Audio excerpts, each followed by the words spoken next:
दोस्तों, इस कहानी की शुरुआत होती है जैना नाम की एक खूबसूरत सी लड़की को दिखाते हुए, जो कि अपने बॉयफ्रेंड के संग कार में कहीं जा रही थी।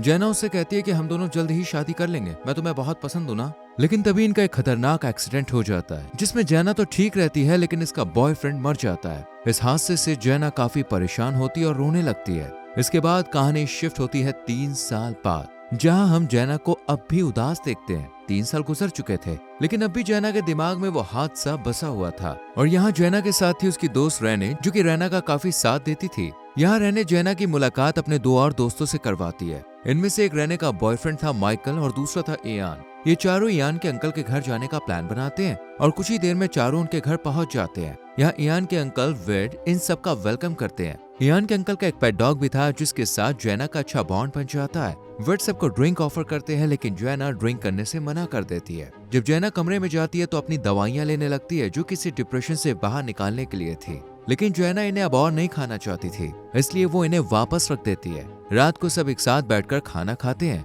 यहाँ अंकल इन्हें हर साल होने वाले फेस्टिवल के बारे में बताते हैं और साथ ही कहते हैं कि मैंने तुम लोग के टिकट्स कंफर्म कर दिए हैं और तुम लोग को वहाँ जरूर जाना है। अंकल की बात सुनकर ये सब भी जाने के लिए राजी हो जाते हैं। बाहर जैना वेड के डॉग के साथ टाइम स्पेंड कर रही थी कि तभी यहाँ रेने भी आ जाती है और विंडो से देखती है कि माइकल वेड से कुछ नशे की चीज ले रहा था। ये देखकर रेने जैना से कहती है कि आजकल माइकल कुछ ज्यादा ही नशा करने लगा है और अब वो मेरी बात भी नहीं मानता है। अभी ये दोनों बात कर ही रही थी कि वेड यहाँ पर आकर इन्हें फेस्टिवल में होने वाली पार्टी को ज्वाइन करने के लिए कहता है। इधर घर में माइकल को सोना दिखता है, इसलिए माइकल कहता है क्यों ना हम भी एक स्टीम बाथ लें। लेकिन रेने को लग रहा था कि जैना को ये अच्छा नहीं लगेगा, इसलिए वो डायरेक्ट पार्टी में चलने के लिए कहती है। लेकिन जैना स्टीम बाथ लेने के लिए राजी हो जाती है, क्योंकि वो यहाँ एंजॉय करने आई थी।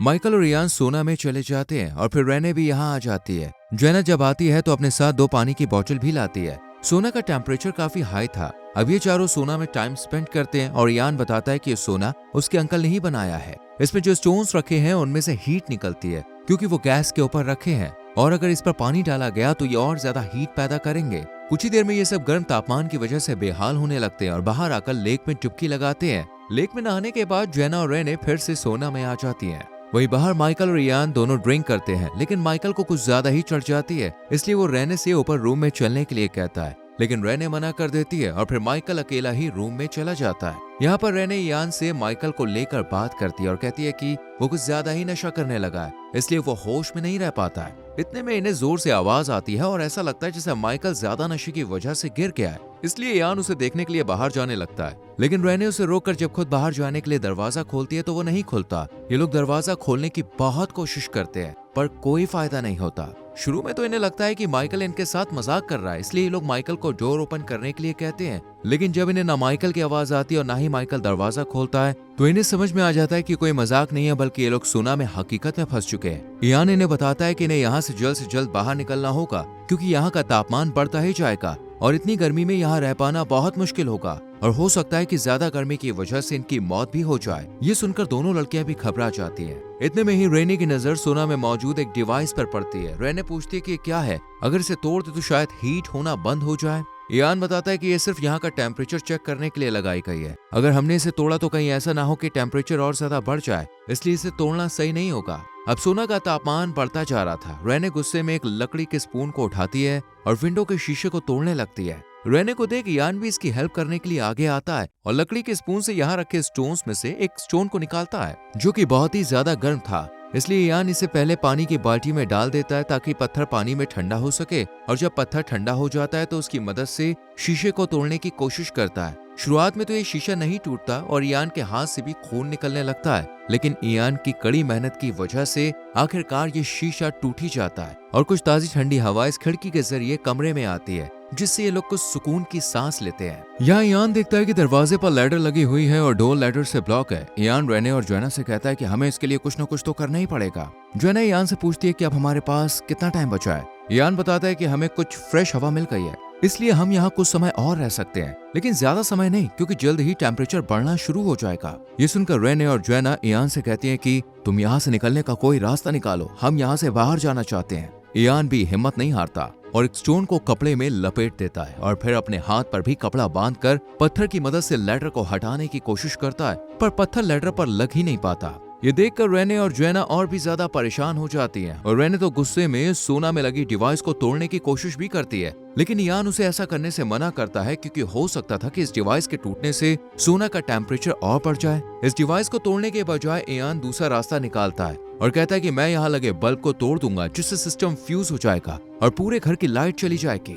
इस तरह जब लाइट ही नहीं होगी तो सोना की लाइट और टेम्परेचर भी रुक जाएगा। यह आइडिया काफी यूजफुल लगता है, इसलिए इयान लकड़ी के चम्मच को फ्यूज में डाल देता है जिससे इयान को शॉक लगता है और वो जमीन पर बेहोश हो जाता है और सोना की लाइट भी चली जाती है। रेने और जोएना इयान को उठाने की कोशिश करती हैं। वहीं बाहर हम वेड को देखते हैं जो कि फेस्टिवल के फायरवर्क्स की तैयारी में लगा हुआ था, इसलिए वो अपने डॉग को आसपास घूमने के लिए कहता है। इधर सोना में इन तीनों की हालत बहुत ज्यादा खराब हो रही थी। रेने जोएना से कहती है कि प्लीज मुझे माफ कर दो क्योंकि मैं ही तुम्हें यहाँ लेकर आई थी, लेकिन मैं नहीं जानती थी कि यहाँ पर ये सब हो जाएगा। इतने में ही इन्हें डॉग की आवाज सुनाई देती है जिसे सुनकर ये तीनों भी चिल्लाने लगते हैं। इनकी आवाज से डॉग भी जान जाता है कि ये सब किसी खतरे में है और ये जोर जोर से भौंकने लगता है। तभी यहाँ पे माइकल भी आ जाता है, लेकिन इससे पहले कि वो अपने दोस्तों की आवाज सुन पाता, वेड फायरवर्क्स शुरू कर देता है जिससे माइकल को किसी की भी आवाज सुनाई नहीं देती और वो यहाँ से चला जाता है। डॉग को भौंकता हुआ देखकर वेड को लगता है कि ये फायरवर्क से डर गया है। माइकल जब वेड के पास आता है तो वेड पूछते हैं कि तुम पार्टी में क्यों नहीं गए।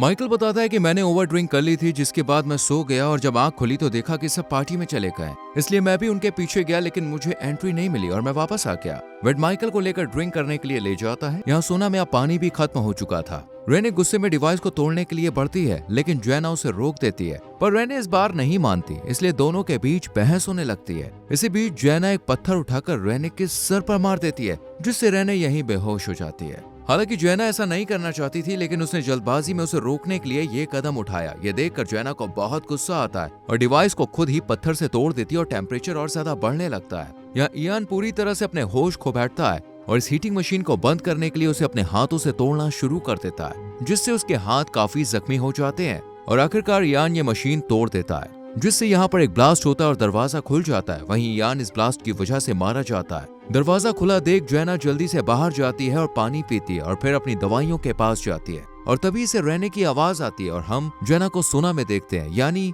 ये सब हेलुसिनेशन की वजह से हो रहा था और अब भी ये लोग सोना में ही फंसे हैं। रेने को होश आ गया था। ये देखकर जोएना इसकी मदद करती है और फ्रेश हवा के लिए उसे एक कपड़े से खिड़की के पास बांध देती है ताकि रेने ताजी हवा में सांस ले सके।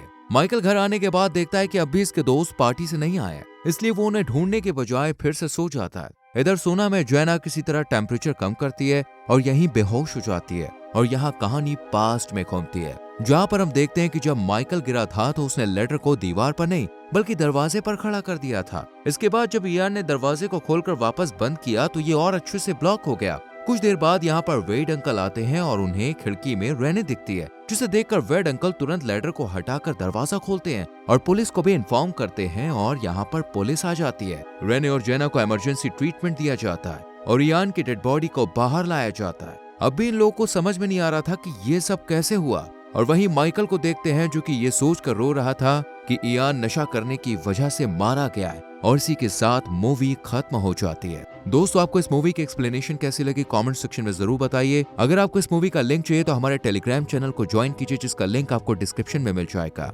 साथ ही हमारे इस चैनल को सब्सक्राइब करके बेल आइकॉन प्रेस कर लीजिए जिससे आने वाली वीडियोस आपसे मिस ना हो। मिलते हैं आपसे अगली वीडियो में। Till then bye bye, take care.